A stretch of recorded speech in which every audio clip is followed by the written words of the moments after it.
the embassy of the blessed kingdom of God for all nations. The Embassy of the Blessed Kingdom of God for All Nations is the largest evangelical church in all of Europe. Located in Kyiv, Ukraine, the church in its 9 years of existence has seen more than 1 million people accept Jesus Christ as their Lord and Savior. There are more than 20,000 members who regularly attend the church services. The social work of the Embassy of God is accepted by the Ukrainian government. During the next 30 minutes, you have the opportunity to encounter the living God. We believe this program will help you to develop your relationship with Him. Jesus forgives every sin, sets people free from addictions, heals every sickness, brings harmony to your family and prosperity to your business. Only God can bring a real solution to the situation you are in and give the answer to your every question. He can help you to fulfill the calling and destiny that is waiting for you. You are welcome to visit the Embassy of God webpage at www.godembassy.org or write us at tv@godembassy.org. You're watching the Embassy of God program.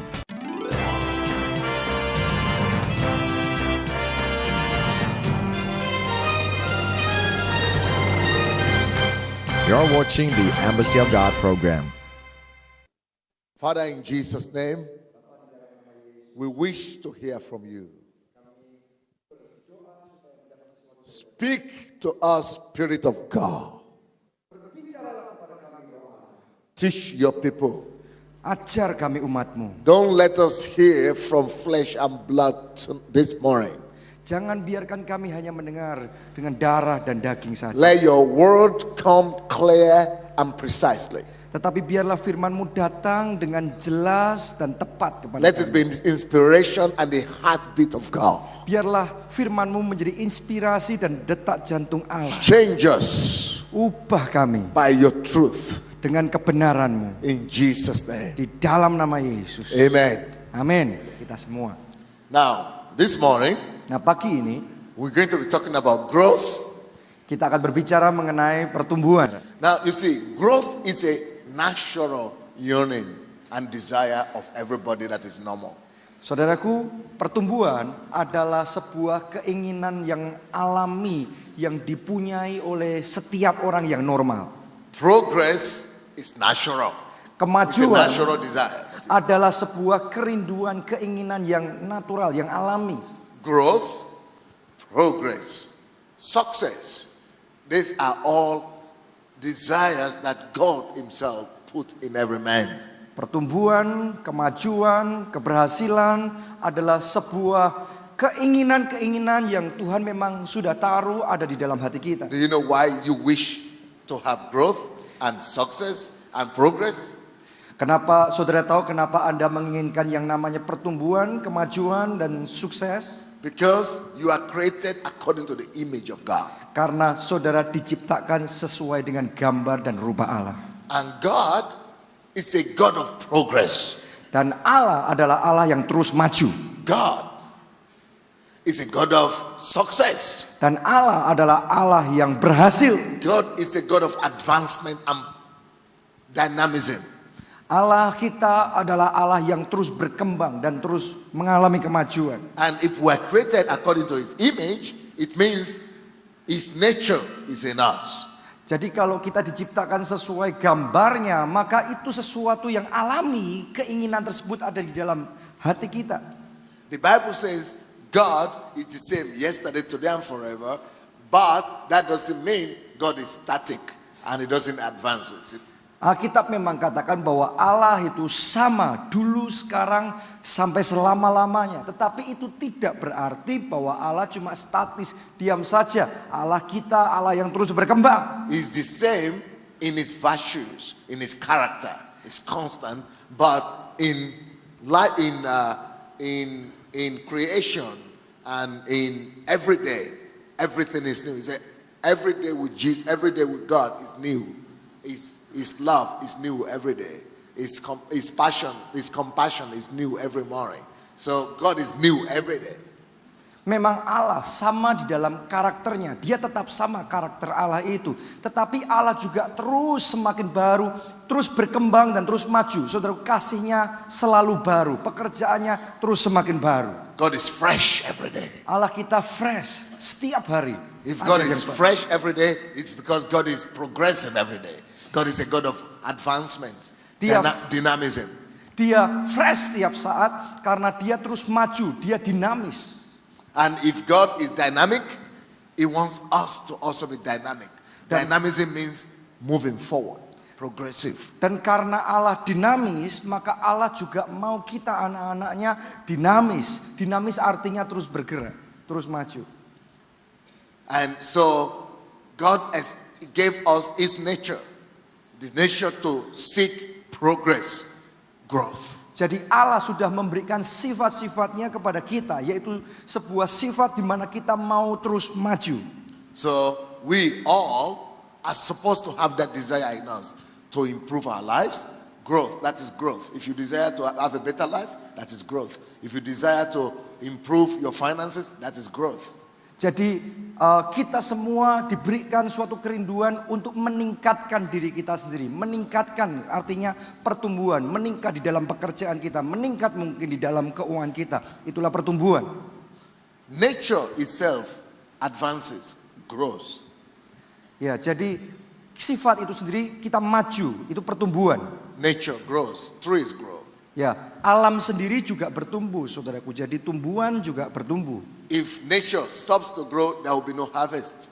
Kalau alam berhenti bertumbuh, tidak akan ada lagi tuaian. If nature stops to grow, there will be no food to eat. Kalau alam tidak bertumbuh, maka tidak ada lagi makanan buat kita. Because when you eat the ones that are available, if there is no growth, finish. Jadi apa yang ada sekarang ini, kalau sudah kita makan semua, kemudian mereka tidak bertumbuh lagi yang baru, maka kita semua selesai. But Tapi growth is not always automatic. pertumbuhan tidak selalu terjadi dengan otomatis.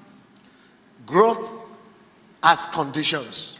Pertumbuhan punya yang namanya kondisi. So what are the conditions for growth? Jadi apa itu kondisi-kondisi yang dibutuhkan supaya pertumbuhan terjadi? Why is it that some people experience growth and others don't? Kenapa itu ada sebagian orang yang mengalami pertumbuhan tetapi yang lainnya tidak sama sekali?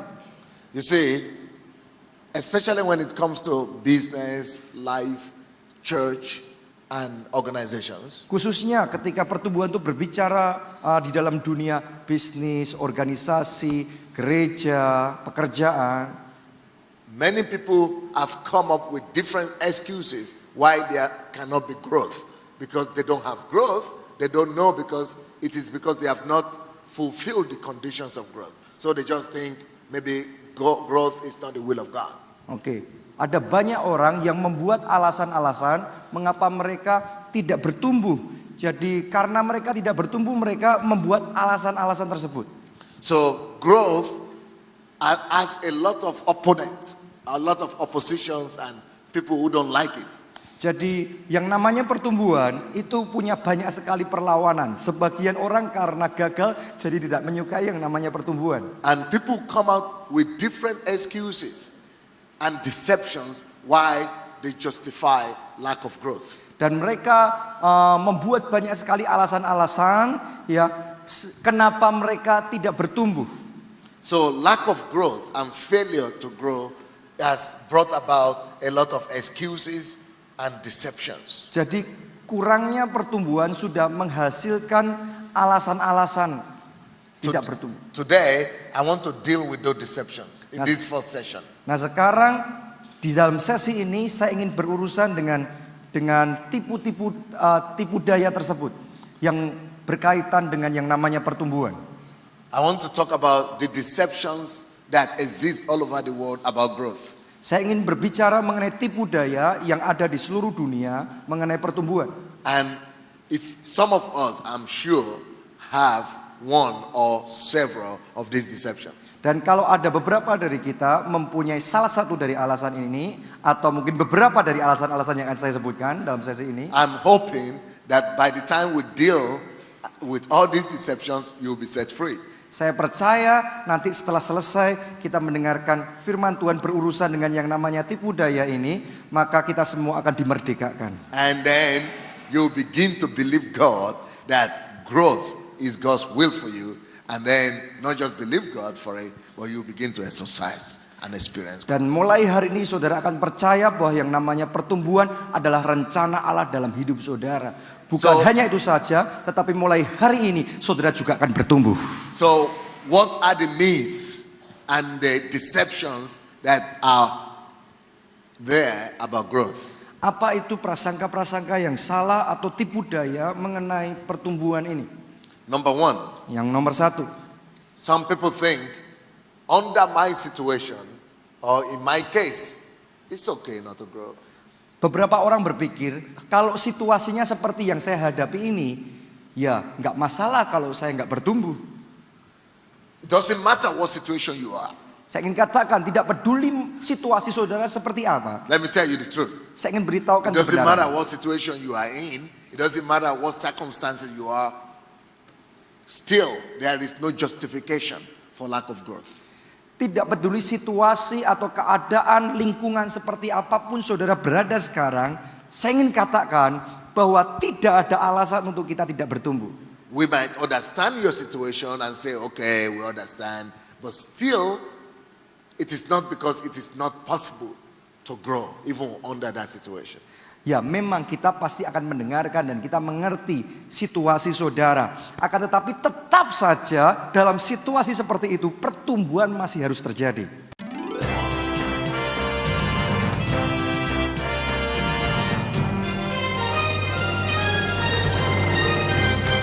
You're watching the Embassy of God program.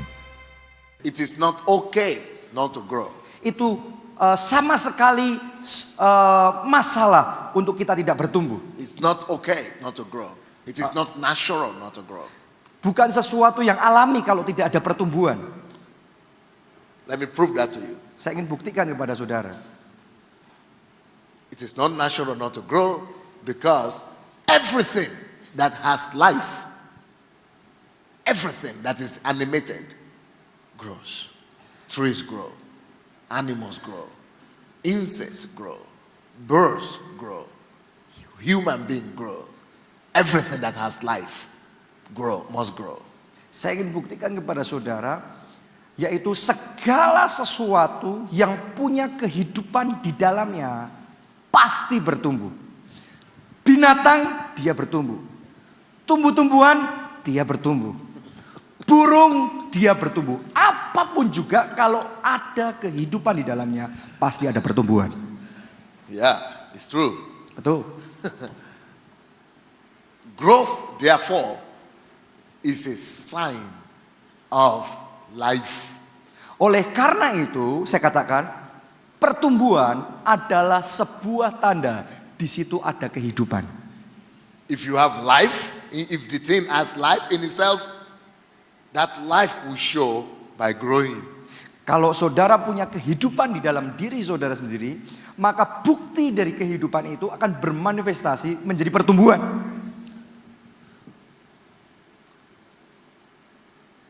How many of you notices that is growing Berapa banyak physically? dari saudara merasa bahwa secara fisik dulu sampai sekarang saudara pernah mengalami pertumbuhan itu? Boleh lambaikan tangan saudara. How many of you saw me last time I was here? Berapa banyak dari saudara yang melihat saya kemarin malam di tempat ini? Datang kemarin malam di tempat ini. Look at me again. Coba saudara lihat ke sini. That's a sign Lihat of growth. perutnya. Nah itu tanda kehidupan saudaraku. A bigger.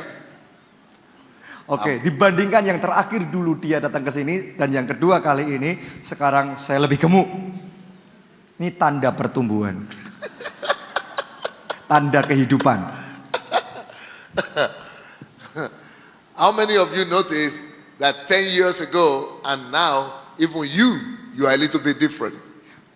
Berapa banyak dari saudara menyadari bahwa 10 tahun yang lalu dibandingkan dengan sekarang, bahkan dalam diri saudara sendiri pasti ada sesuatu yang berubah. How many of you notice that when you were 10 years old and today you are a little bit different? Berapa banyak dari saudara yang menyadari bahwa ketika saudara berumur 10 tahun dan sekarang ini pasti ada berbedanya. How many notice that? Yang menyadari itu tolong lambaikan tangan. Growth is normal. It's supposed to be natural. Jadi pertumbuhan itu sesuatu yang normal dan harusnya terjadi dengan alami. Growth is a sign of life. Jadi pertumbuhan adalah tanda kehidupan. If you have life, you will grow. Kalau saudara punya kehidupan, pasti bertumbuh. Today, in the world, Sekarang di dunia, there are a lot of science attempts and medical attempts to stop aging process, especially with women. hari-hari ini saudaraku, dalam dunia medis, dalam dunia ilmu pengetahuan, ada banyak sekali usaha-usaha yang mereka lakukan untuk menghentikan yang namanya proses penuaan, khususnya pada wanita. The women know what I'm talking about. Nah, wanita-wanita di sini tahu yang saya maksudkan. We use the cosmetics. Ya, kita gunakan kosmetik. Sometimes we paint our ear and dye so that people don't know it is already change color to white.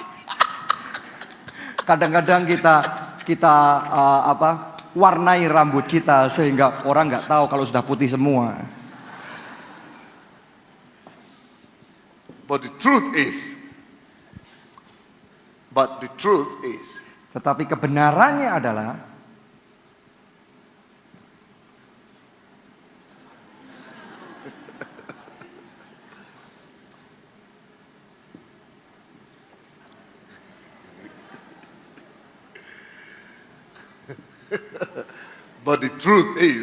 tetapi kebenarannya adalah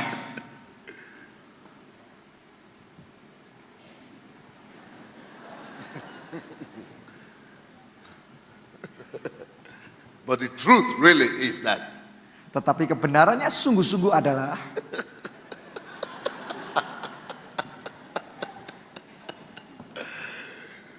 let me tell you the truth. Nah, sekarang saya ingin beritahukan kebenarannya.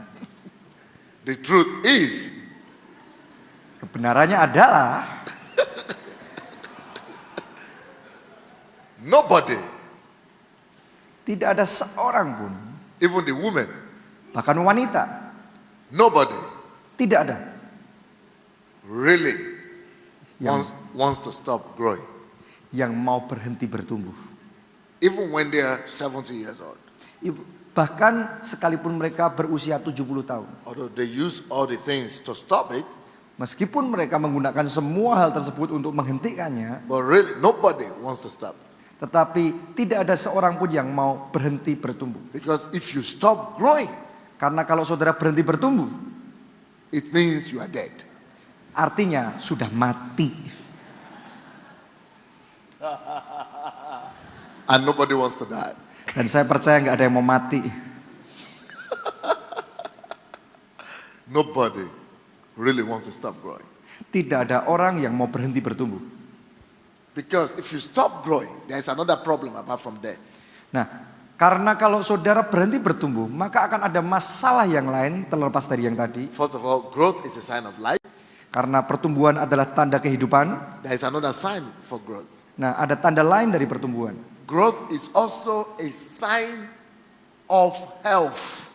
Pertumbuhan juga adalah sebuah tanda kesehatan. If you are healthy, Kalau saudara sehat, if everything is okay with you, kalau semuanya baik-baik dalam diri saudara, you grow. saudara pasti bertumbuh. You know, there are cases when people have life but they don't grow. Memang ada kasus-kasus di mana ada orang-orang tertentu punya kehidupan tetapi tidak bertumbuh. They have life, but what they don't have is health. Mungkin dia bisa punya kehidupan tetapi yang dia tidak miliki adalah kesehatan. Have you ever seen situations when people who are 20 years or 30 years old look like 5 years old? Have you ever heard Pernahkah of this? saudara melihat ada orang-orang yang usianya 20 atau 30 tahun tapi terlihat seperti baru 5 tahun? Pernahkah saudara melihat? You heard of that? Saudara pernah mendengar tentang hal itu? It is not because they are not alive, Itu bukan karena mereka tidak hidup, but because they are not healthy. Itu sebabnya karena mereka tidak sehat. The same thing is true about organizations. Hal yang sama itu terjadi dengan yang namanya organisasi. And the same thing is true about churches. Itu sama juga dengan yang terjadi di gereja-gereja. If a church is alive, Gerejanya punya kehidupan. it will grow. Dia harus bertumbuh. If a church stops growing, Kalau gerejanya berhenti bertumbuh, it is either because it's dead or because it's sick. alasannya cuma dua. Kalau tidak gereja itu sudah mati, maka gereja itu sedang sakit. What applies to man applies to his organization. Apa yang prinsip-prinsip yang terjadi dalam kehidupan kita itu diaplikasikan juga sama dengan di dalam pelayanan dalam gereja kita. So never say it's okay that you don't grow. Jadi jangan pernah katakan gak masalah kalau tidak bertumbuh. It's not. Itu masalah. Lack of growth is a sign of sickness. Lack of growth is a sign of sickness. Karena kurangnya pertumbuhan itu sebuah tanda bahwa ada sakit di situ. So never say it's okay that you are not growing. Jadi jangan pernah katakan bukan masalah kalau tidak bertumbuh. Never say it's okay that you are not growing. Jangan pernah katakan bukan masalah kalau Anda tidak bertumbuh. Because if you stop growing, Karena kalau saudara berhenti bertumbuh, you begin to die. maka saudara sesungguhnya mulai mati.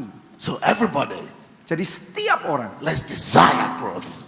miliki pertumbuhan tersebut. Let's purify our system for growth.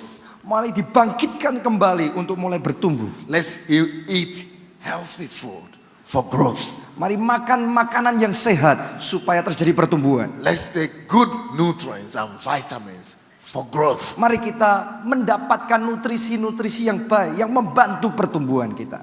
That is a sign that we are alive, Itu adalah tanda bahwa kita hidup and it's a sign that we are healthy.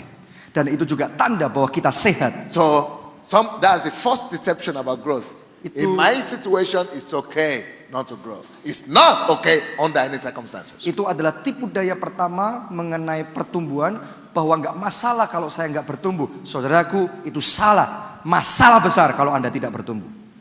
The second deception about growth Tipu daya yang kedua tentang pertumbuhan is this belongs to the religious people.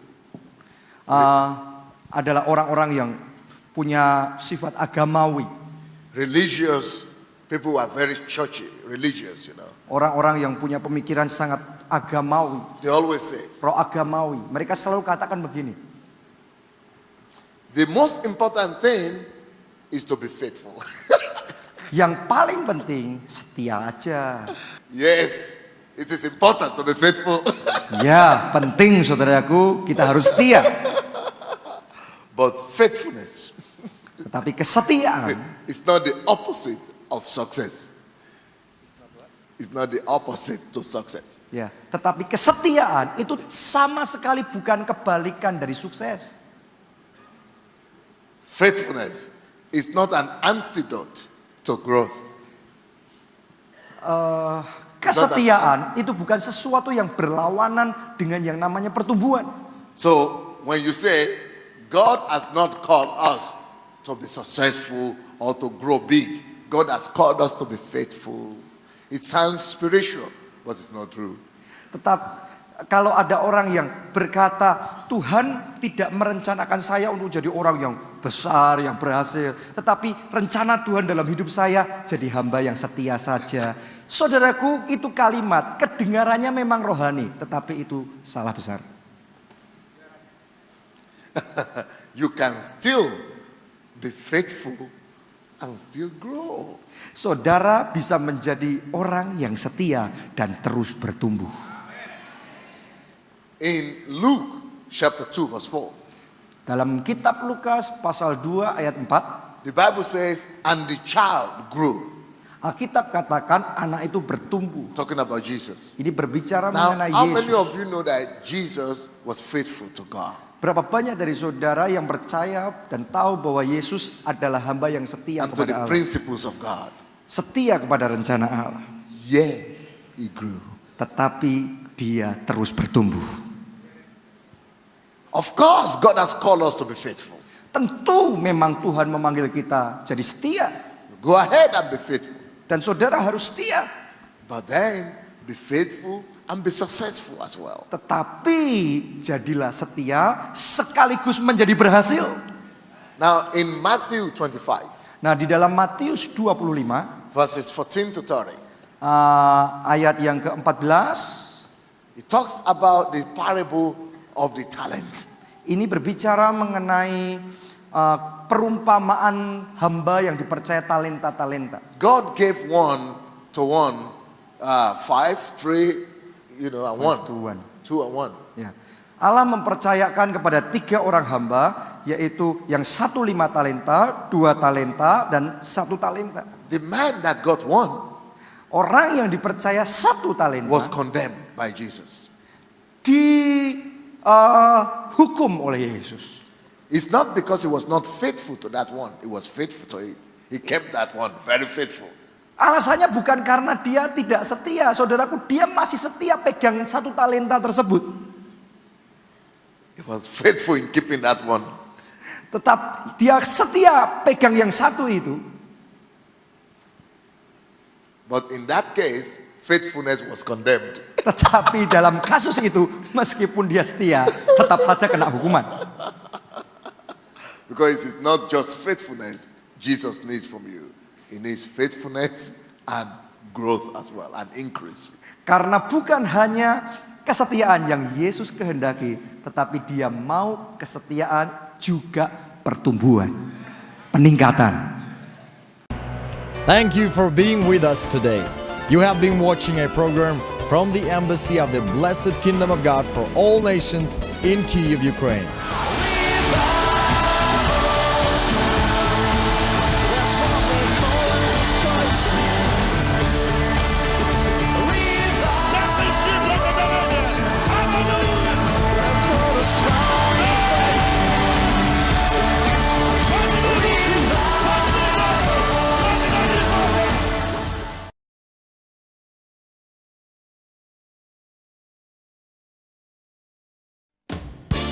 The Embassy of the Blessed Kingdom of God for all nations. The Embassy of the Blessed Kingdom of God for all nations is the largest evangelical church in all of Europe. Located in Kyiv, Ukraine, the church in its 9 years of existence has seen more than 1 million people accept Jesus Christ as their Lord and Savior. There are more than 20,000 members who regularly attend the church services. The social work of the Embassy of God is accepted by the Ukrainian government. During the next 30 minutes, you have the opportunity to encounter the living God. We believe this program will help you to develop your relationship with Him.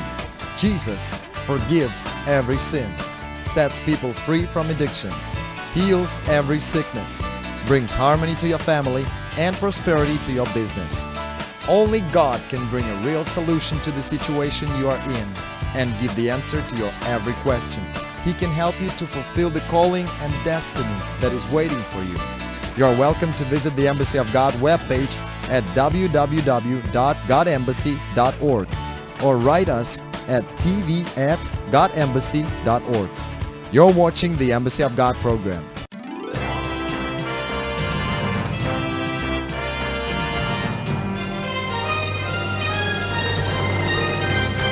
You're watching the Embassy of God program. God wants us to be faithful, and He also wants us to be successful. Jadi Tuhan tentu mau kita setia dan Dia juga mau kita berhasil. So that argument does not hold ground. Jadi argumen itu nggak berlaku. Next point, next deception in the church. Di budaya berikutnya yang ada dalam gereja, People always say, orang selalu berkata, growth, I am doing, people always say, growth is supposed to come by itself. orang selalu berkata bahwa harusnya kalau mau bertumbuh ya bertumbuh aja. There is nothing I can do about it. Jadi nggak ada sesuatu pun yang bisa saya kerjakan untuk menciptakan pertumbuhan itu. Many people think Ada banyak orang berpikir that growth is supposed to be automatic. bahwa pertumbuhan harusnya terjadi otomatis. That there is nothing I can do about it. Nggak ada yang bisa saya lakukan mengenai hal itu. They think that growth is just a natural consequence of being alive. Saudaraku, tetapi kebenarannya pertumbuhan itu hanya sekedar konsekuensi alami kalau ada kehidupan, ada pertumbuhan. Because you think, Ini hanya hasilnya saja. because they think, I go to bed, I wake up, I grow anyway naturally, so everything's supposed to be like that. Karena mereka berpikir, saya tidur aja, bangun, tetap saya bertumbuh kok. Sehingga mereka berpikir, yang lainnya, organisasi yang lain juga harus seperti itu. People think, I grow old, I was 20 years old, now I'm 40 years old, I grow old naturally by itself, I don't need to put effort to that, but it's not true. We put effort to that. Saudaraku, sebagian dari kita berpikir, ya dulu saya 20 tahun, sekarang 40 tahun, saya bertumbuh sendiri kok, nggak perlu usaha aneh-aneh, saya bertumbuh sendiri. Tetapi itu salah, sesungguhnya kita melakukan, mengusahakan sesuatu sehingga kita mengalami perubahan. The reason you are growing is not because you went to bed and God will grow bigger the next day. It's because you are eating properly. It's because you are walking. It's because you are exercising. Alasan saudara bertumbuh bukan karena sekedar saudara tidur dan tidak melakukan apa-apa. Bukan itu alasannya. Saudara bertumbuh dari 20-40 tahun sekarang ini berubah karena saudara bekerja, saudara makan, saudara latihan. So it's not true that you don't have to do anything for growth. That growth is supposed to come by itself. Many people think like that in the church. Jadi But it's tidak not benar. true. You must do something for growth to come. Tidak benar kalau kita berpikir bahwa nggak melakukan apa-apa aja bisa bertumbuh. Salah saudaraku, ada banyak orang berpikir seperti itu. Yang benar kita harus melakukan sesuatu terjadi pertumbuhan. Many people all over the world, they always say, well, he's growing because God is blessing him. I am not growing, my time will come. There's nothing I can do about it. No, it's not that God is blessing me and it's not blessing you. It's not true. God is no respecter of people. You know why he's growing? It's because he's doing something right. Saudaraku, sebagian orang dalam gereja berpikir ya gereja itu maju, orang itu hamba Tuhan itu maju karena Tuhan memberkati dia. Saya rada kurang diberkati. Saudaraku, Alkitab ajarkan Allah itu tidak memandang muka. Jadi dia bertumbuh karena dia melakukan sesuatu sehingga pertumbuhan juga terjadi. So the reason why he's growing is because he's doing something right. Jadi alasan mengapa dia bertumbuh adalah karena dia melakukan sesuatu yang benar. Every growth needs a good preparation. Setiap pertumbuhan memerlukan persiapan yang baik.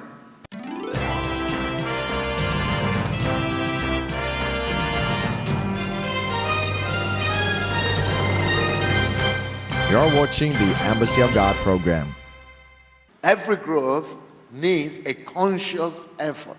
Setiap pertumbuhan perlu usaha yang dengan sadar dilakukan. Every growth needs and demands work and labor.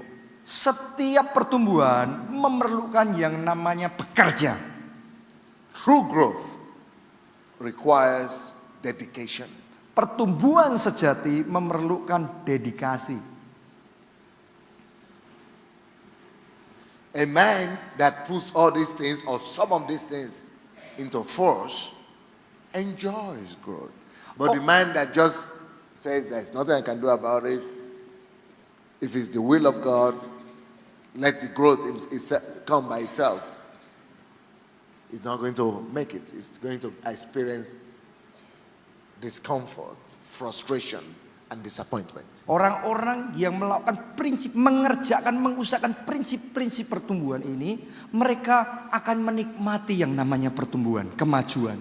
Tetapi orang-orang yang cuma maunya santai-santai saja, ya kalau mau bertumbuh ya bertumbuhlah insya Allah, saudaraku ya. Maka orang seperti ini hanya akan mengalami yang namanya frustrasi dan depresi. Are you getting me? Are you okay? Saudara bisa nangkap yang saya bagikan ini? Are you following? Saudara bisa mengikuti? The next deception we have to destroy. Tipu daya berikutnya yang kita mau hancurkan. Number 4. Nomor 4. Is it number 5? Number 4. 4 atau 5. Number 4, yes. 4. Ya, Now nomor let's 4. go to number 4. Sekarang nomor 4.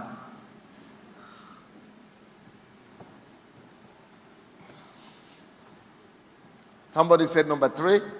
Ada yang ngomong nomor 3? No, I already gave you 3. Saya sudah kasih 3.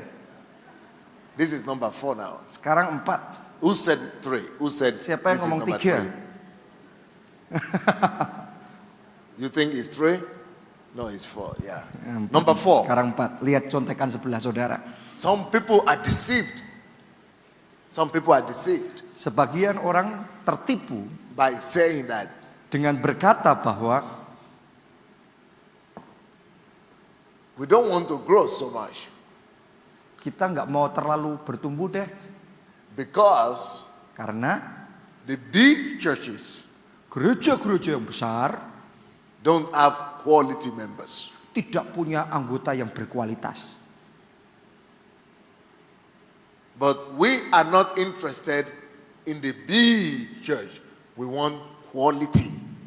Kita tidak tertarik dengan jumlah yang banyak besar. Kita mau kualitas. So this philosophy says like this. Jadi filosofi ini berkata begini. It says that quantity, that is growth, quantity always leads to the fall in quality. Oke, sehingga orang-orang yang berkata seperti itu berpikir bahwa yang namanya kuantitas itu jadi penyebab biang keroknya tidak punya kualitas. Kualitasnya rendah, itu biang keroknya itu kuantitas. So they always say, if we have too many people, we will not be able to bring quality into the people. They will not be strong. We want people to be strong. We don't want them to be many. Jadi mereka berkata, ya kalau kita punya terlalu banyak orang, maka kita tidak bisa melatih mereka jadi tentara yang kuat, jadi orang-orang yang berkualitas. Jadi kita nggak mau banyak-banyak deh, kita mau kecil saja tapi berkualitas. Who has heard that argument before? Who has heard that argument before? Have you ever heard of that argument? Pernahkah saudara mendengarkan perkataan-perkataan seperti itu? You heard that before? Saudara pernah mendengar sebelumnya?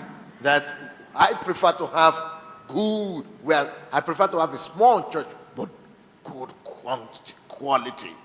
Saya lebih mau punya gereja yang kecil saja, tapi kualitasnya. It is an excuse for failure. Itu hanya alasan dia mengalami kegagalan. Alasan untuk kegagalannya.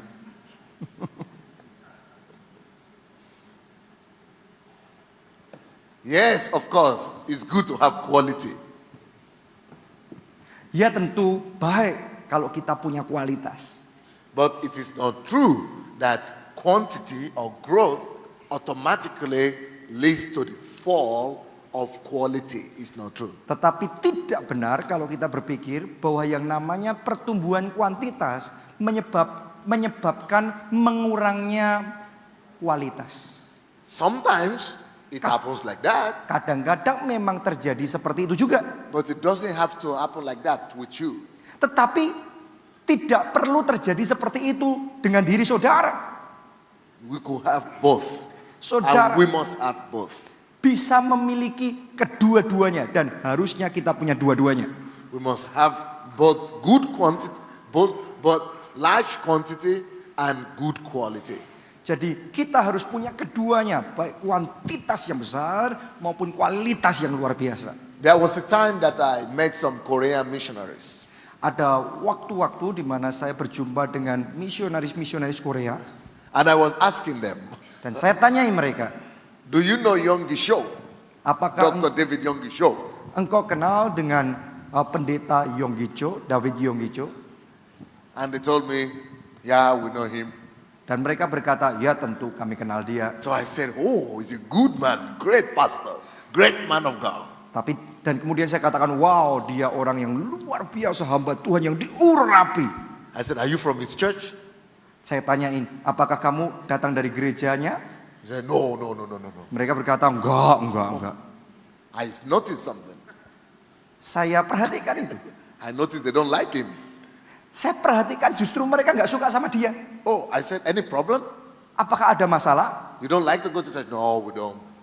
Apakah engkau tidak menyukai? Mereka berkata, I enggak. said, why? Kenapa? Because that is just a big church only, that is it. Mereka katakan, ya itu cuma Yonggi Cho itu cuma tentang gereja besar, cuma gitu-gitu aja. It's not a quality. They are not quality people. They are not good Christians. They are not quality, only quantity. Jumlahnya besar tapi mereka nggak punya kualitas. Jelek. People there dress anyhow they like. What's that? The ladies can dress anyhow they like. Ya, wanita-wanitanya bisa Too much freedom for the women. berpakaian yang mereka mau, terlalu banyak kebebasan yang dikasih lah. They don't preach against sin. Mereka tidak terlalu banyak khotbah tentang dosa. They talk about money. Mereka selalu bicaranya duit. They don't talk about holiness. Mereka nggak bicara tentang kekudusan. So it's not a quality church. Jadi itu bukan gereja yang berkualitas.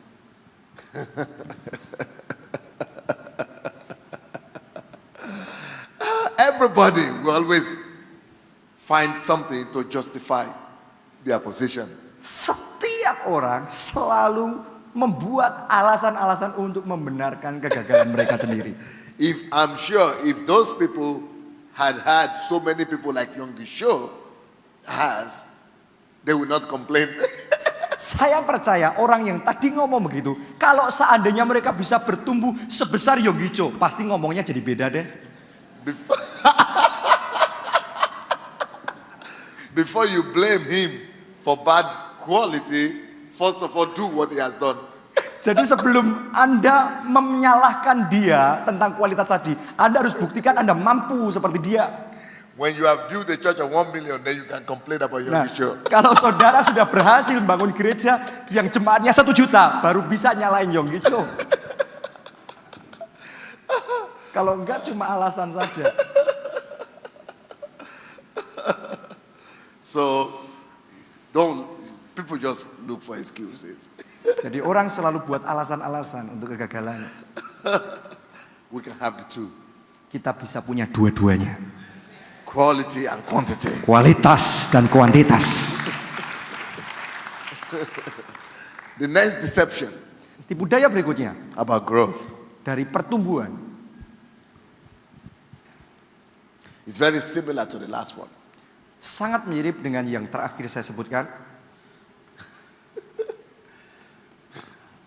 Many churches say, Banyak gereja berkata, our church is a holiness church. No, our church is a holiness church. Oke, banyak gereja berkata, gereja kami ini gereja kekudusan. We don't emphasize growth because our calling, our direction is holiness. Kami tidak penekanannya pada pertumbuhan karena fokus kami adalah kekudusan. You see, your church cannot be holier than the Acts of the Apostles church. If you have that argument, I want to destroy that argument by telling you your church cannot be more holy than the Acts of the Apostles church. Jadi saudaraku, kalau Anda berpikir seperti itu, saya ingin katakan gereja Anda tidak bisa lebih kudus daripada gereja rasuli mula-mula. You know, in chapter 5 of Acts of the Apostles, Jadi kisah para rasul pasal yang kelima, when, you know, Ananias and Sapphira fell down and died, holiness came to the church. waktu Ananias dan Safira mati rebah, pada waktu itu kekudusan Allah masuk di dalam baitnya, dalam Great gerejanya. holiness and fear of God. Jadi itu kekudusan yang luar biasa dan roh yang takut akan Tuhan. But you know what is written in that chapter 5? Tapi apakah sudah tahu apa yang ditulis When di pasal 5 itu? holiness and fear of God came, Waktu kekudusan dan roh yang takut akan Allah masuk he dalam gereja said, Tuhan, then people were added to the church. ditulis di sana jumlah mereka ditambahkan. Holiness is not supposed to disturb or delay growth. Kekudusan harusnya bukan Let's menjadi look at penghalang untuk pertumbuhan terjadi. Let's read it. Let me prove that to you. Mari kita baca saja, saya akan buktikan kepada saudara. Acts chapter 5. Kisah para Rasul 5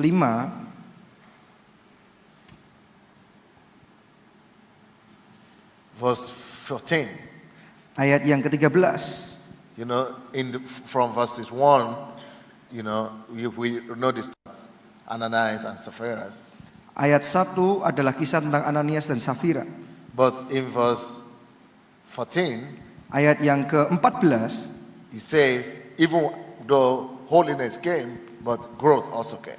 ayat 14 ditulis, ya meskipun kekudusan itu ada, pertumbuhan terus terjadi. And believers were the more added to the Lord. Multitudes, both of men and women. Ditulis di sini. Multitudes. Dan makin lama, makin bertambahlah jumlah orang yang percaya kepada Tuhan, baik laki-laki maupun perempuan. Orang banyak. So if you are a holiness church, jadi kalau saudara gereja yang kudus, you should grow. Harusnya bertumbuh dong. So holiness is supposed to facilitate growth. It's not the opposite of growth. Jadi kekudusan harusnya adalah tenaga dorong terciptanya pertumbuhan, bukan berlawanan. That was number 5. Itu nomor 5. Number 6 now. Nomor 6 sekarang. Some people say, ada sebagian orang berkata, God brings growth whenever He wants. It is God's will. If it is His will, let Him do it. Sebagian orang berkata, ya Allah membawa pertumbuhan itu sesuai dengan kehendaknya. Jadi ya kalau Dia mau maka pertumbuhan akan terjadi. How many of you have heard that before? Berapa banyak dari saudara yang pernah mendengar orang ngomong seperti itu sebelumnya? You ever heard that before? Saudara pernah mendengar sebelumnya? God, everything depends on God. Let God do it. Jadi segala sesuatu tergantung sama Allah, biar Allah yang bekerja. If it is the will of God, it will give us growth. If it's not the will of God, we agree with what God wants.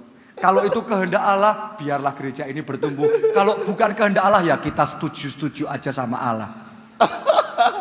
Let me tell you the truth. Saya berikan kebenarannya kepada saudara. That sounds very holy. It sounds like you are very humble, but it is not humility. It is false humility. Meskipun itu kedengarannya adalah rendah hati, tetapi saya ingin beritahukan saudara, itu bukan kerendahan hati yang sejati, itu yang palsu. It's not humility.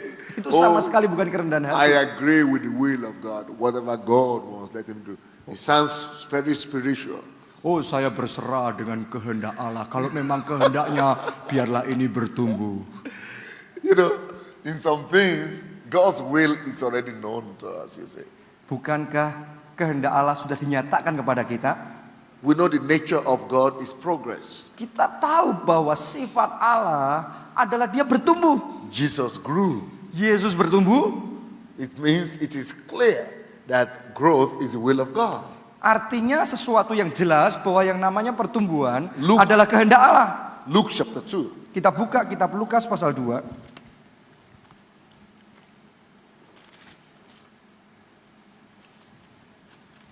Luke chapter 2. Lukas 2. Verse 40. Ayatnya yang ke 40. 40. And the child grew.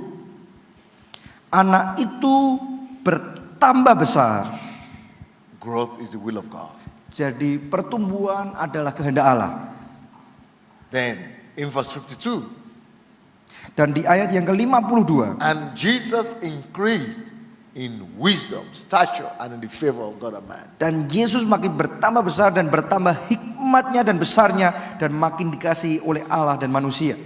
So we know the will of God. Jadi kita tahu apa itu kehendak Allah.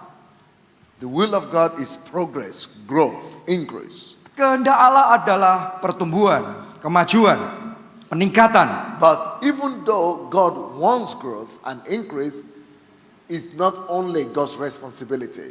He wants us to take the responsibility to do it. Tetapi meskipun kehendak Allah adalah terjadi pertumbuhan, yang namanya pertumbuhan bukan tanggung jawab Allah sepenuhnya. Allah juga mau kita ikut bertanggung jawab supaya pertumbuhan itu terjadi. God always needs man to fulfill His will and His desire on the earth. Allah selalu ingin untuk kehendaknya terjadi di bumi ini. In Isaiah chapter 6 verse 8, it says, who will I send? Who will go for us? Saudaraku, dikatakan siapa yang akan aku utus, siapa yang aku kirim. God needs you to think. God needs you to work. Allah perlu saudara untuk berpikir. Allah perlu saudara untuk juga bekerja. It says it is the will of God that nobody will perish. But it is the will of God that everybody will come to know the Lord, and the knowledge of His glory. So God wants everybody to be saved and come to the knowledge of the Lord. Alkitab katakan dengan jelas bahwa Allah tidak ingin seorang pun binasa. Allah mau semuanya diselamatkan. So God wants people to be added to the church. Jadi tentu Allah mau jiwa-jiwa itu ditambahkan ke dalam gerejanya. So God's will is growth. Jadi kehendak Allah adalah pertumbuhan. I want to tell you my personal story. Saya ingin ceritakan kepada Anda kisah pribadi saya. When I was 33, I had already built the largest church in the continent. Waktu saya berusia 33 tahun, saya sudah membangun gereja terbesar di benua Eropa. And in the country. Di benua Eropa. And 15,000 people, but I knew that the country was not being saved, even though we had the largest church in the country. Meskipun in this country, yeah. Waktu itu kita mempunyai 50.000 jemaat, tetapi waktu itu saya menyadari bahwa negara kami belum berubah, belum bisa diubah. So I began to seek God to find out how not just to build a good church, but how to save a country.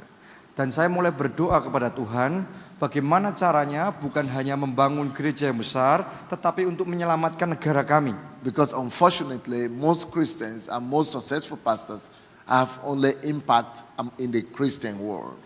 Karena sayangnya, saudaraku, kebanyakan gereja-gereja, pendeta-pendeta yang berhasil hanya mampu membawa dampak di dalam dunia kekristenan saja. It's part of growth.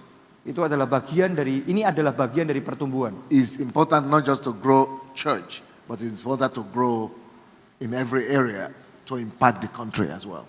Sangat penting bukan hanya bertumbuh di dalam gereja saja, tetapi juga dalam setiap area kehidupan untuk memberi dampak bagi negara. So that dissatisfaction in me took me out of the four walls of the church to impact the world.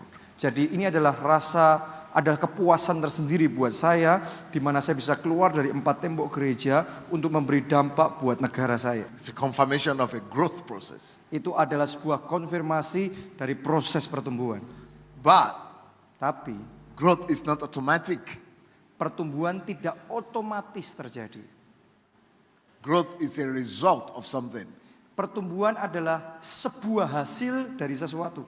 Some people think Sebagian orang berpikir, it's because God has blessed him, that's why he has that result. karena Tuhan memang memberkati dia, ya nggak heran kalau jadi seperti itu. Well, God wants to bless you too. Hei, saudaraku, Allah juga ingin memberkati Anda. But a man is not enough for you to have that result. Tetapi itu saja tidak cukup untuk mendapatkan hasil yang kayak gitu. You got to work. Harus kerja. You got to follow the rules and laws of growth.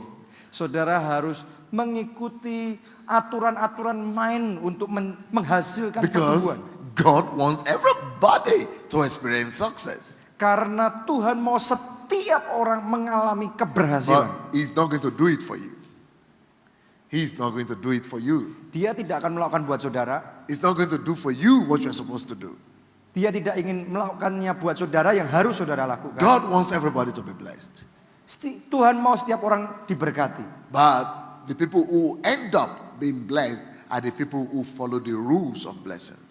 Tapi berkat itu datang adalah mereka yang menerima berkat Allah dan mengikuti aturan-aturan main untuk mendapatkan pertumbuhan itu. God is not a respecter of anybody. Tuhan tidak membeda-bedakan He orang. wants to bless everybody.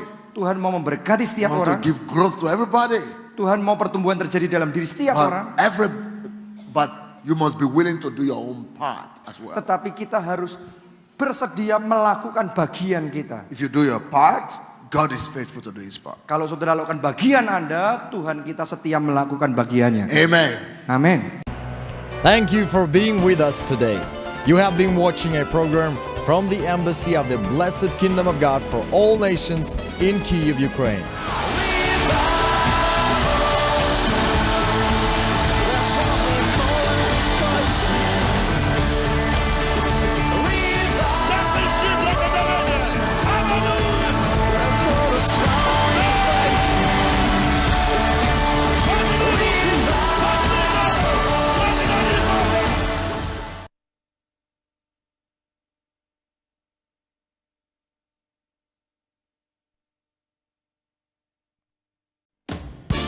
The embassy of the Blessed Kingdom of God for all nations.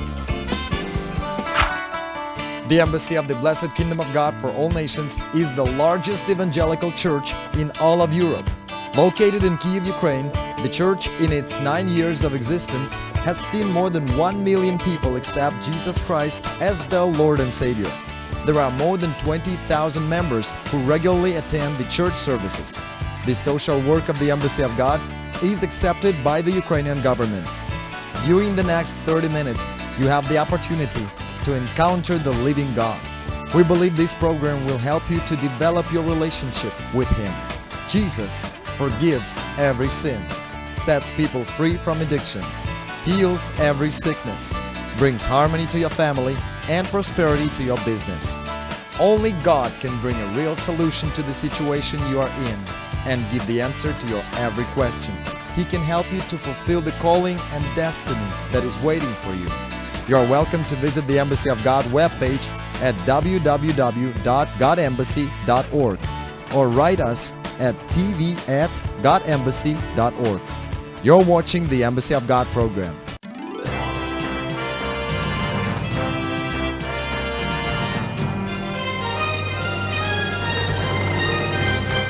You're watching the Embassy of God program.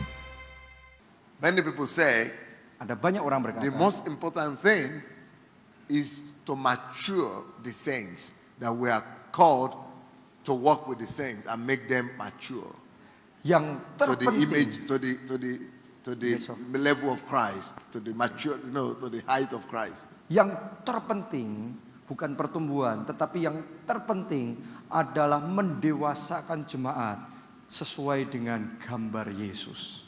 So we are working with Christians for them to grow into maturity. Our church is not growing because we don't concentrate on unbelievers. We don't work with unbelievers. We work to perfect the saints. Jadi mereka berkata gereja kami nggak bertumbuh karena kita nggak konsentrasi kepada orang-orang yang bukan percaya. Kita konsentrasi kepada orang-orang percaya dan kita mau mereka menjadi dewasa. That is true. Ya itu betul. According to Ephesians chapter 4. Menurut Efesus pasal 4 verses 13. ayat 13. Yeah, the pastors are supposed to perfect the saints until they come to the full height and full stature of Christ. Jadi gembalanya memang harus membawa jemaat masuk dalam kedewasaan penuh dari Yesus. But that is not the only thing they're supposed to do. Tetapi itu bukan satu-satunya hal. The Bible also says that go ye into all the world and make disciples of all nations. Alkitab juga berkata, pergilah jadikan semua bangsa muridku. The Bible also says that God does not want anybody to perish, Alkitab juga but to come to the katakan knowledge of the Lord. bahwa Allah tidak mau satu orang pun binasa, tetapi Allah rindu semua orang boleh So it's diselamatkan. no excuse that you are perfecting the saints, so you cannot get other people, you cannot work with unbelievers to get saved. Jadi, Perfect the saints and get people saved as well. jadi tidak bisa jadi alasan di mana kalau Anda mendewasakan jemaat, kemudian Anda tidak perlu melakukan pekerjaan menyelamatkan jiwa. Kita harus melakukan dua-duanya. Your life as the light of the world and as the salt of the earth, you are supposed to be able to be a blessing both to believers and to unbelievers as well. Hidup kita itu disebut sebagai terang dan garam dunia. Harusnya kita bisa menjadi berkat baik bagi orang yang percaya maupun bagi orang yang belum percaya. Yes. The next point people make Poin berikutnya, is that people say orang berkata begini, the most important thing is to serve God with a pure heart. My heart is pure, God knows my heart. That's the most important thing. yang terpenting adalah melayani Tuhan dengan hati yang murni. Hati saya murni, saya melayani Tuhan, ya cukuplah. I don't know why I'm not growing. I don't know why it is not growing. For me, it's not important. Most important thing is that my heart is pure. I do my best. Saya nggak tahu kenapa saya nggak bertumbuh, saya juga nggak mau ambil pusing tentang hal itu. Tapi yang saya tahu, hati saya murni dan saya melayani Tuhan, itu yang paling penting.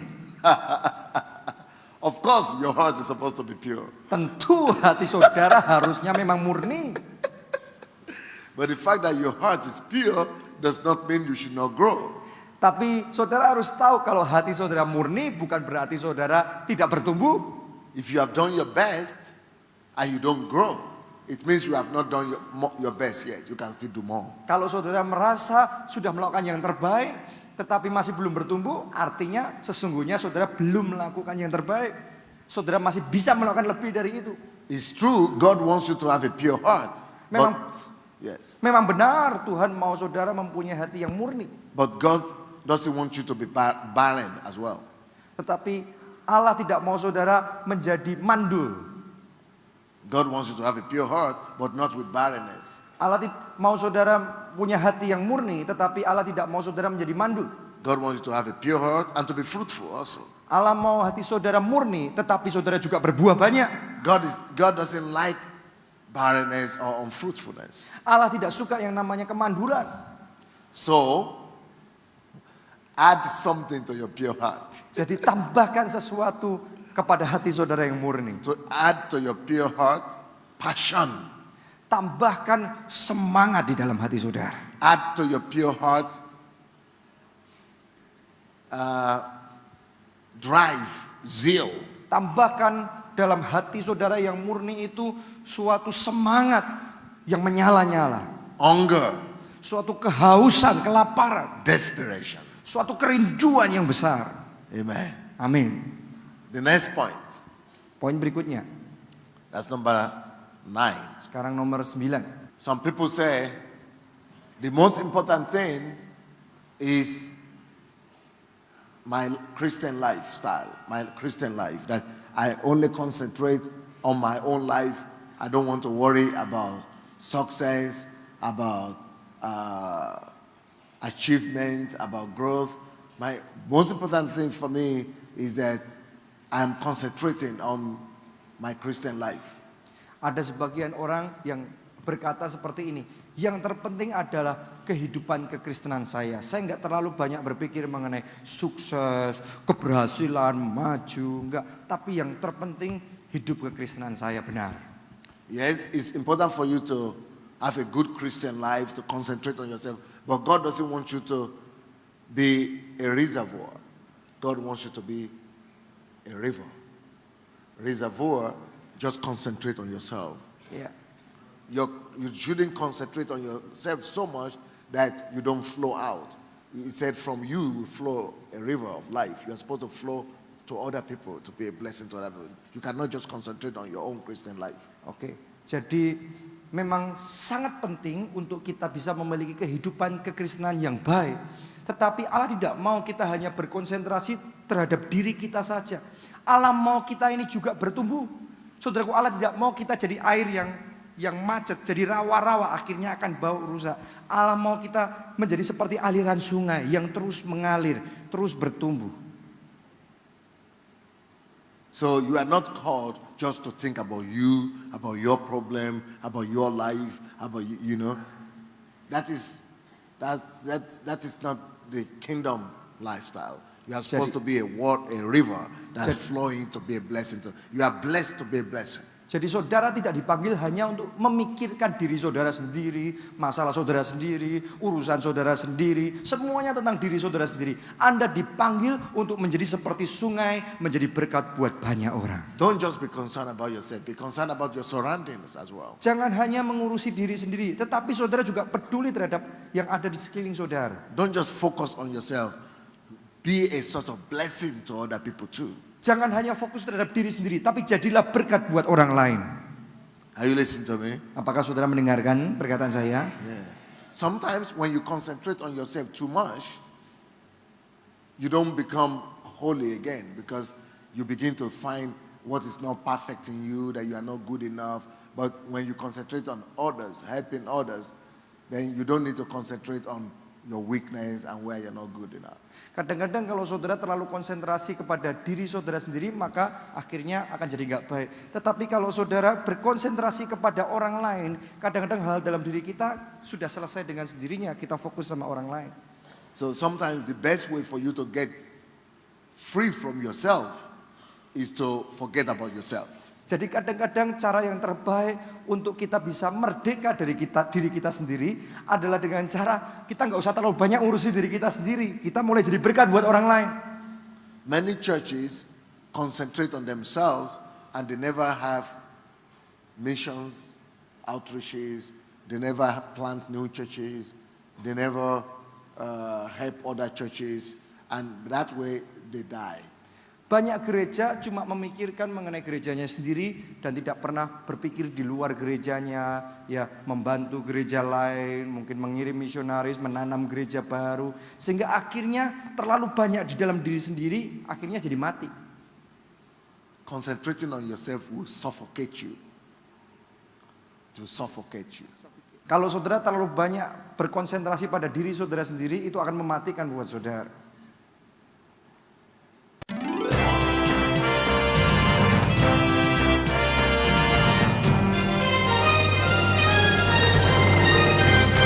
You're watching the Embassy of God program. So we are not saved for ourselves. We are saved to be a blessing to the others. Kita ini diselamatkan bukan hanya untuk diri kita sendiri, tapi kita diselamatkan untuk menjadi berkat menyelamatkan orang lain juga. The church also. Gereja juga. The church is not created for itself. The church is created to be a blessing to the city. Gereja menjadi lebih besar bukan untuk diri sendiri, tapi gereja menjadi besar untuk menjadi berkat yang lebih banyak. The number 10 point. Sekarang nomor 10. The excuse people give. Nah, ini alasan-alasannya.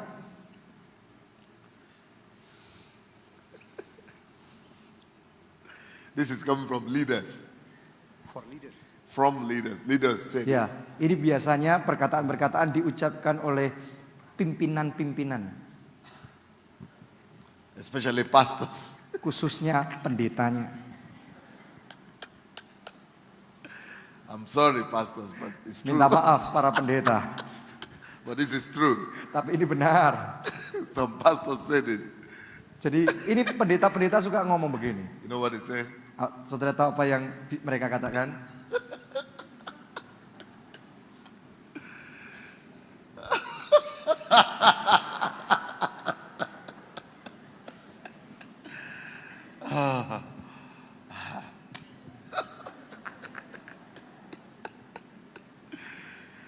Everywhere I go, I hear this. Kemanapun saya pergi, selalu saya dengar hal yang sama.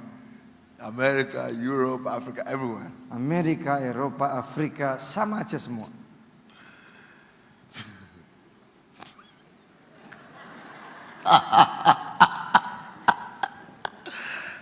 Pastors often say this. Pendeta suka ngomong begini.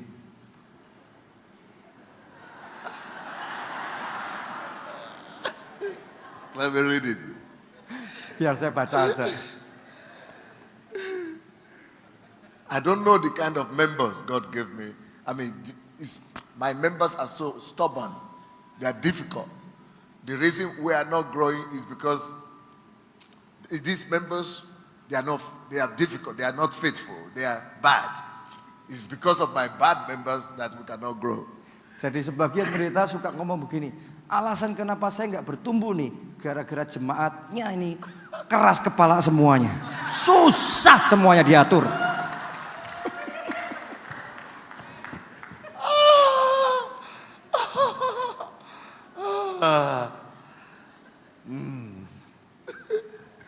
The impression you have, the impression I have when I listen to those pastors all the time, Impresi ketika saya dengar perkataan-perkataan seperti itu adalah is that all bad people, in all bad members from all over the world are put in their church only. Only their church have bad people.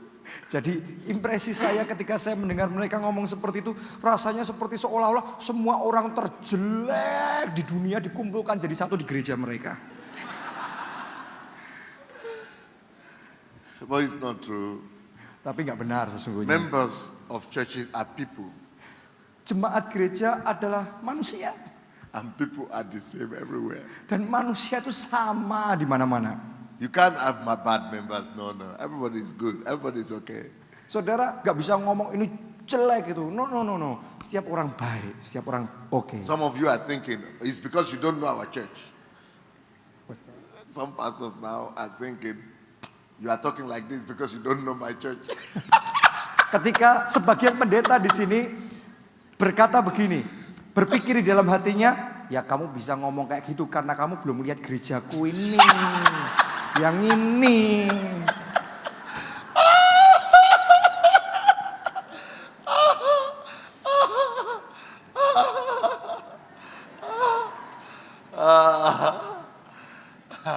I don't need to know your pastor. I don't need to know your church. Saya tidak perlu tahu gereja saudara, I need to know you. saya perlu tahu saudara. It's not true. Your members cannot be the reason for your failure. Tidak benar. Jemaat Anda bukan alasan kegagalan Anda. You know the truth Itu kebenarannya. is that fish gets spoiled from the head. Saudaraku, ikan, proses pembusukannya itu bukan dimulai dari ekornya. Proses pembusukannya dimulai dari kepalanya dulu.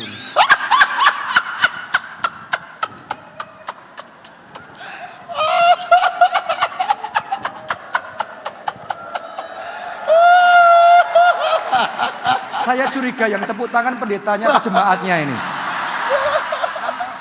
Whether the one that applause is the pastor or the member.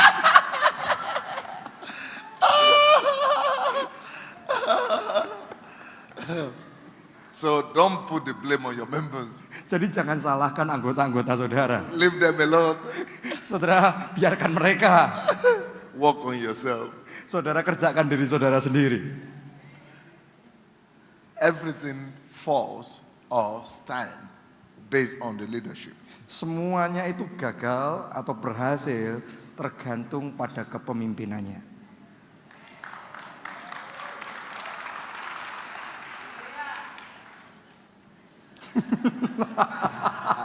Some pastors might want to kick me out of here now. Beberapa pendeta mungkin mau nendang saya keluar dari sini.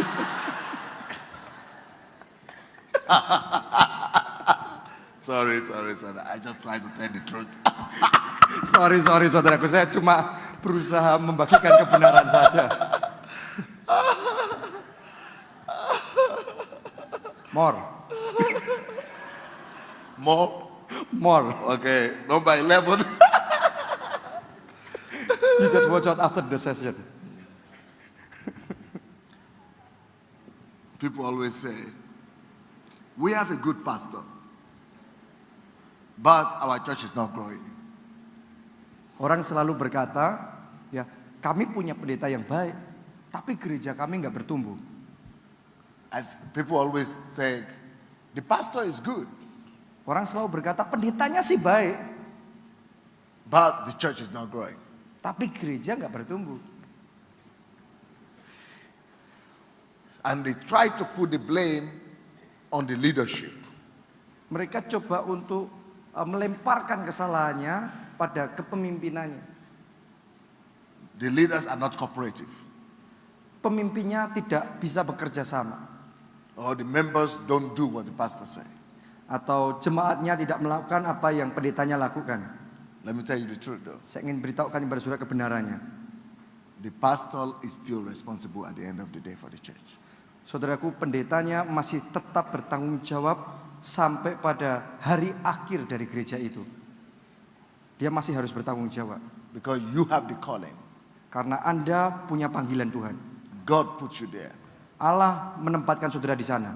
God expects you to take responsibility. Allah mengharapkan saudara untuk mengambil tanggung jawabnya. Not the board. Not the board. Bukan pengurusnya. Not the leaders. Bukan tim kepemimpinannya. God expects you to take responsibility. Tetapi Tuhan mengharapkan Andalah yang mengambil tanggung jawab. God expects you to give leadership to the board and to the members. Allah mengharapkan saudara memberikan kepemimpinan buat pengurus gereja dan buat jemaat gereja. Let me tell you, Sorry.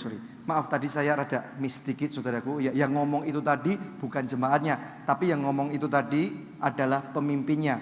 Di mana pemimpinnya ngomong melemparkan kesalahan kalau tadi poin sebelumnya kepada jemaatnya yang jelek, tapi kali ini ada sebagian pemimpin yang melemparkan kesalahannya pada para pengurus gerejanya, para pemimpin-pemimpin inti gerejanya. Nah, itu yang salah.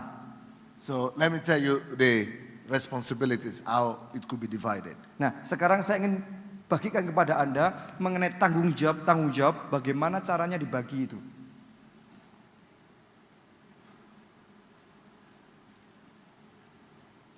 The leadership could be responsible for 50% of the growth, but it is the pastor that is supposed to equip the leaders. Oke. In any church, the leaders will be responsible for 50% of the growth. The leadership, the cell group leaders or the assistant pastors and the whole leadership, they're responsible for 50% of the growth. But still, it is the responsibility of the pastor to form that leadership and to help that leadership understand what to do. Oke. But they do 50% of the work. Oke. Jadi harusnya begini. Tim kepemimpinan atau kepengurusan gereja itu bertanggung jawab untuk 50% dari keberhasilan atau pertumbuhan gereja tersebut. Tetapi gembalanya punya tanggung jawab untuk melengkapi tim kepemimpinan gereja tersebut sehingga mereka tahu apa yang harus mereka lakukan. Mereka mampu untuk bisa melakukan tanggung jawab mereka.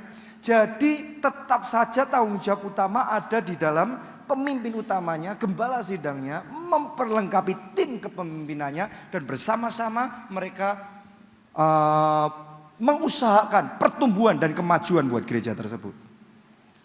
30% depends on the active evangelism of the members. Only 30%. 30% pertumbuhan, hanya 30% saja bergantung pada keaktifan dari jemaat untuk penginjilan.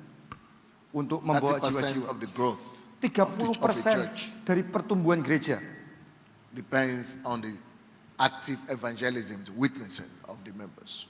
itu tergantung pada tingkat keaktifan dari jemaat-jemaat gereja tersebut untuk memberitakan Injil dan membawa jiwa-jiwa baru. And 20% depends directly upon the pastor, his teaching ability, gifts, and things like that. Dan 20% itu langsung bergantung sama satu orang, yaitu pendetanya atau gembala sidangnya, itu di mana dia bicara mengenai kemampuan berkhotbahnya atau karunia-karunia rohnya, kepemimpinannya dan lain hal.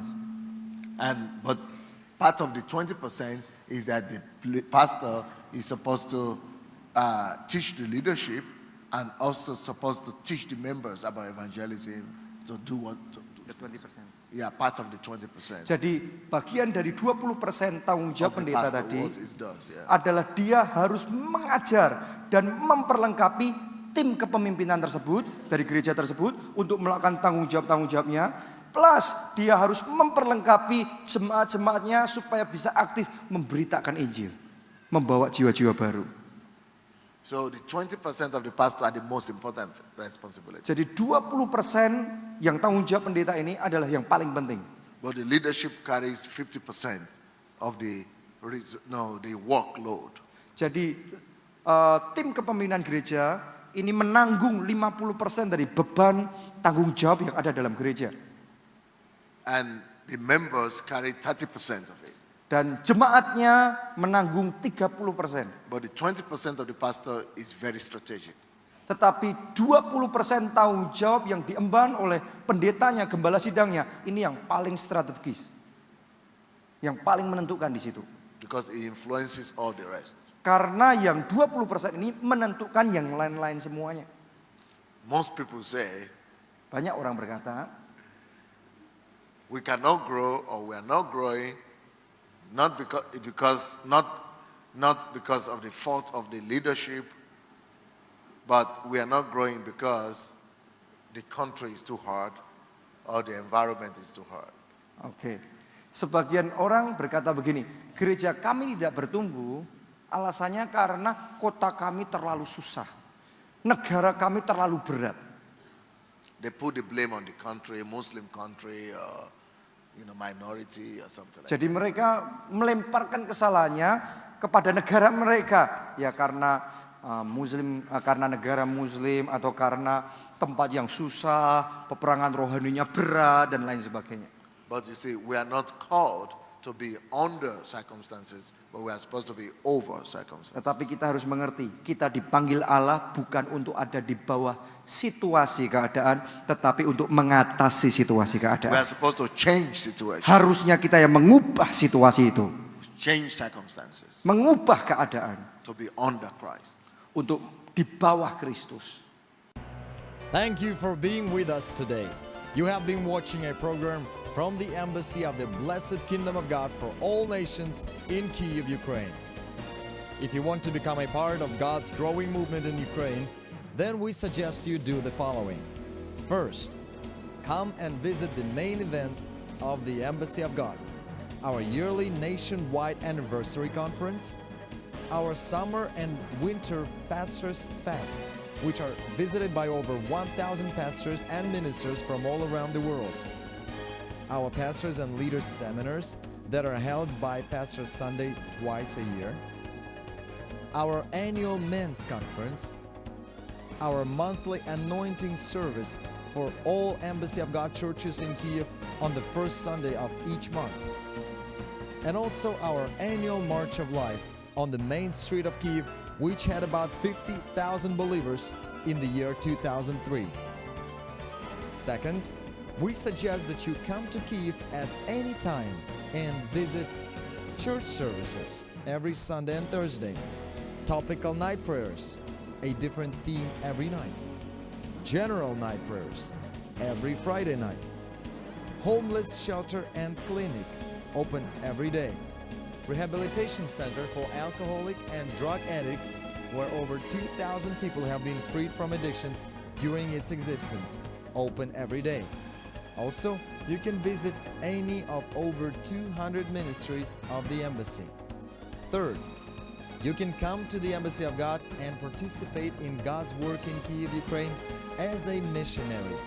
Fourth, you can come to Kyiv and attend the 9-month Bible School program at Joshua Missionary Bible Institute, where you will learn from leading ministers of the Embassy of God.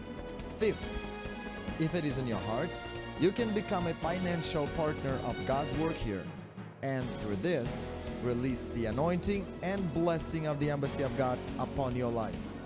Sixth, you can purchase a wide variety of audio and video cassettes, CDs, and books by Apostle Sunday Adelaja and other pastors of the Embassy of God. Seventh, you can get all this and other information at our website, www.godembassy.org. You've been watching the Embassy of God program from Kyiv, Ukraine.